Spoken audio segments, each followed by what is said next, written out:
first time I was surfing, I was with the guys. The rain was coming down, it was like freezing on the side of the car, and I had this really, really bad wetsuit. And I got in the water and I was just like freezing cold. But that first wave I caught was just unbelievable. It just made me forget about everything else. You know, I surfed for a couple hours, and when I was walking out of the water, I had 2 big gashes on my feet, and there's blood just pouring out. And I didn't even feel it because it was just so cold, just totally numb.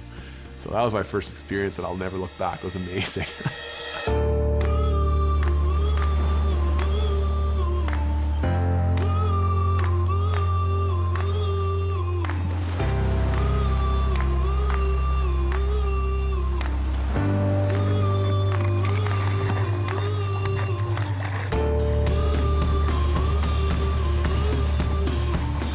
As far as I know, we're the only group of surfers on Lake Winnipeg. If there is waves, we go. Doesn't matter if it's icy, if it's snowing, if it's raining, if it's whatever, you gotta go.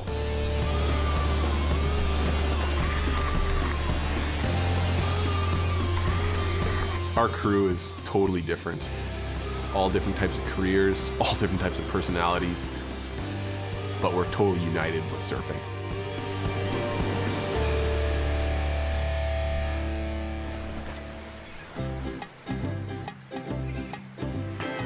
I am a full-time farmer. I definitely think about surfing when I'm at work. The long days on the combine, and you're just by yourself, and you're just getting rocked by the monotonous drone of the tractor. You just think of water, and you're just, it's like a mirage almost. And I'm thinking, okay, man, like I'd like to be surfing right now. It'd be great. We're smack dab in the middle of the continent, and especially in our country, and we have no coastline available to us to surf. We're technically in the middle of nowhere. Landmark, Manitoba, which is a couple miles away from here, is the center of North America. We're probably further from surfable coastline than anywhere else in the world. Let's zoom in a little bit here and have a look at our area of the world. We have 2 of the biggest freshwater lakes on the planet right inside of Manitoba. Even with large bodies of water nearby, for Manitobans, surfing has always been a distant reality. Whenever I tell somebody that we surf on the lake, oftentimes we're met with kind of a chuckle or, no you don't.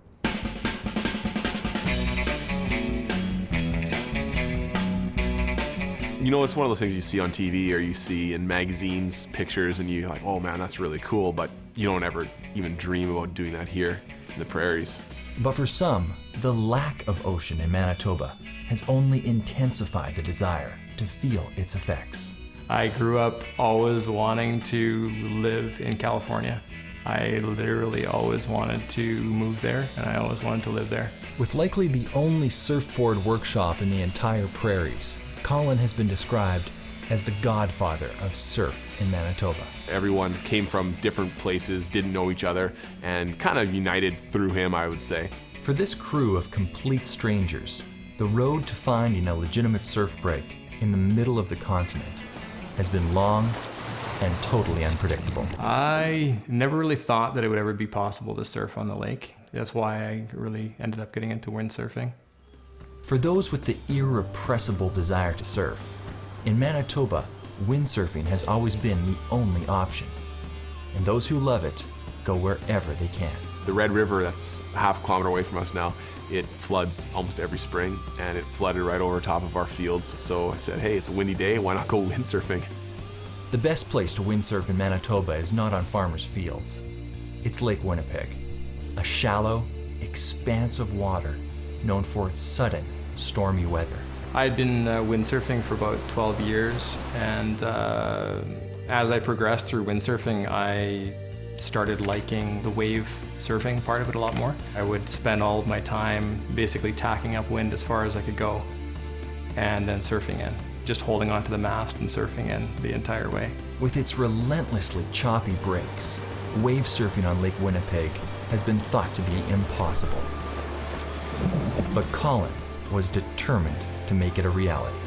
I went at it hard. Every single day it was windy. I really gave it a go. The very first ride I got was at Grand Beach, and basically swam against the chop and current and wind for 4 hours. I got one ride, probably about 4 seconds.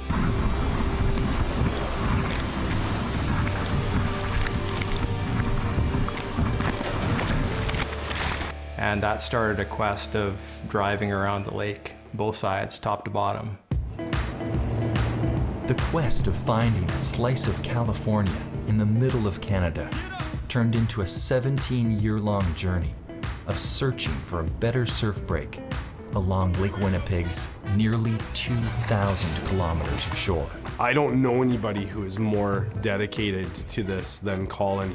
He'll often just load his stuff up and drive around the lake just to check it out. Oh, I've driven with Colin on a super windy day, almost snowing. It'd be so cold in September, and any little road that we can find towards the lake we'll take. It took a lot of time because essentially I had to wait every single time for the right wind direction, the right wind strength, drive down all these roads and check out all these spots, and even sometimes walk for 2 or 3 hours along the shoreline. There have been places where we say, hey, you know what, this isn't working right now, but I bet you if the wind was, coming a couple degrees differently, this could be really cool. I walked all the way around, for example, Ironwood Point. I walked all the way around that entire point with a camera. The majority of Lake Winnipeg's rugged shore is only accessible on foot. He pores over maps and he pores over websites that give weather data. I'm looking at the charts and graphs that a meteorologist would look at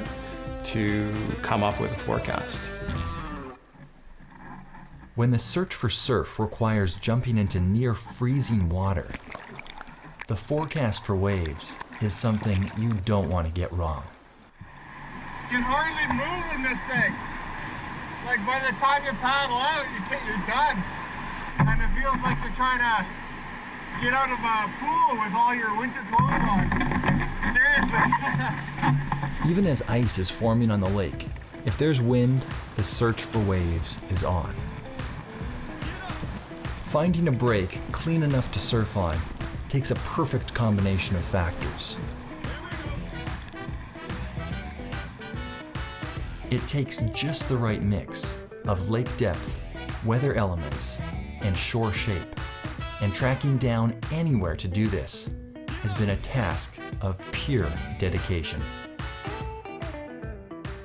Does anybody have any questions about the lake and about the water and stuff like that? Lucy, do you have a question? How do you find the perfect place to surf? It's really tough to find a perfect spot because you have to spend so much time driving around and walking the shores and looking. It took me years.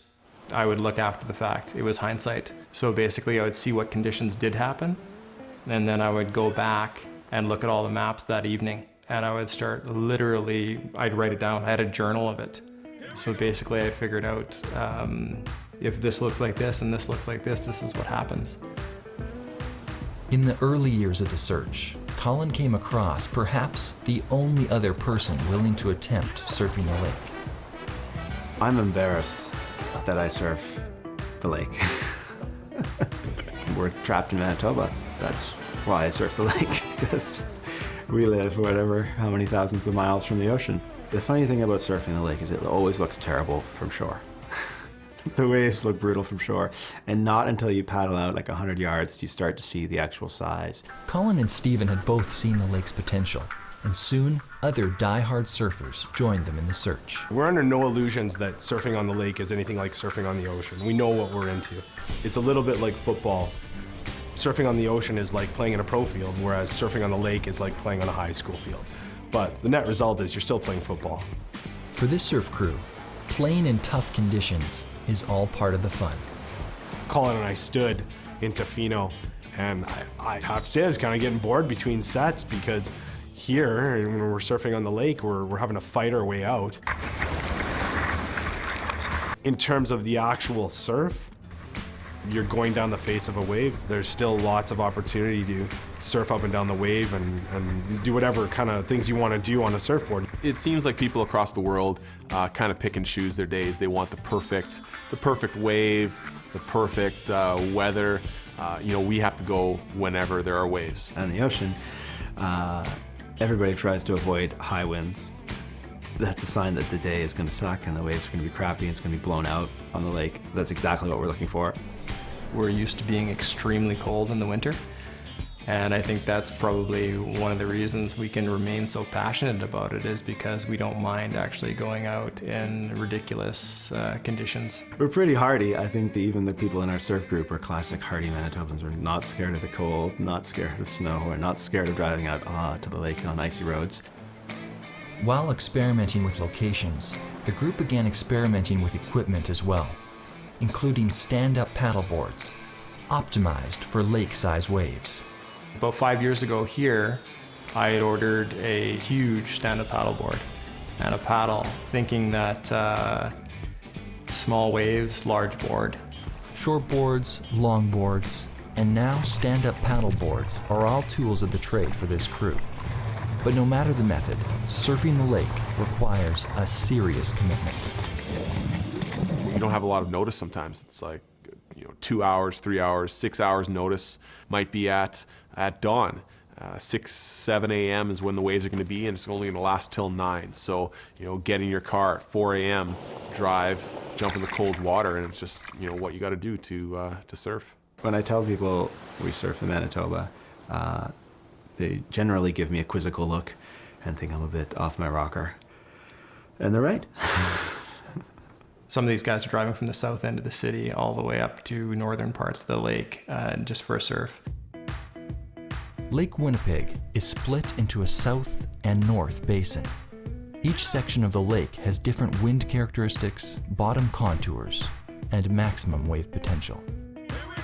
Will and I did a trip up to the North Basin and did a road trip up there to go and scope some spots. And when we got there, we thought we had the right wind direction, and we got up there and it just switched on us. If you're in the South Basin or the North Basin, it could be up to 5-6 hours driving for sure. We turned around and did our best to chase the wind and ended up sort of in the narrows of the lake. You're all of a sudden talking about, 12 hours round trip just driving, plus getting into the water, out of the water. You're talking like days of time. It's a long way to go in some really crummy weather to get up there and be looking at the wrong direction of wind. Finding a reliable surf break on Lake Winnipeg requires a delicate mix of ingredients. We need to have the wind go in the right direction. We need to have the wind speed be in the perfect spot. We need to have a shallow point that's before the shore so we can actually surf it without being in rocks. After we've done all of our weather research, once we do get up there, we might literally be on the wrong side of the lake. And there have been times where we've driven all the way down from the northern part of the western side of the lake, all the way down up into the other side, because the wind was just slightly a few degrees off. With a bit of luck and a lot of trial and error, they finally found what they call Location X.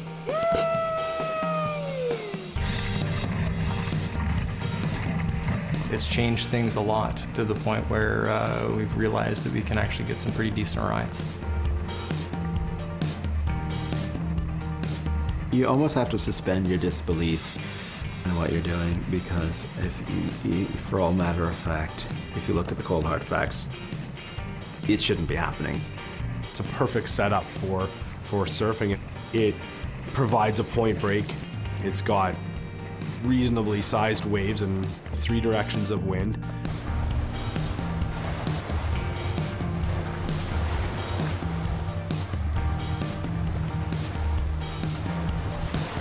Once you get out there and you see a big wave come and you catch it and you go, I can't believe that actually happened.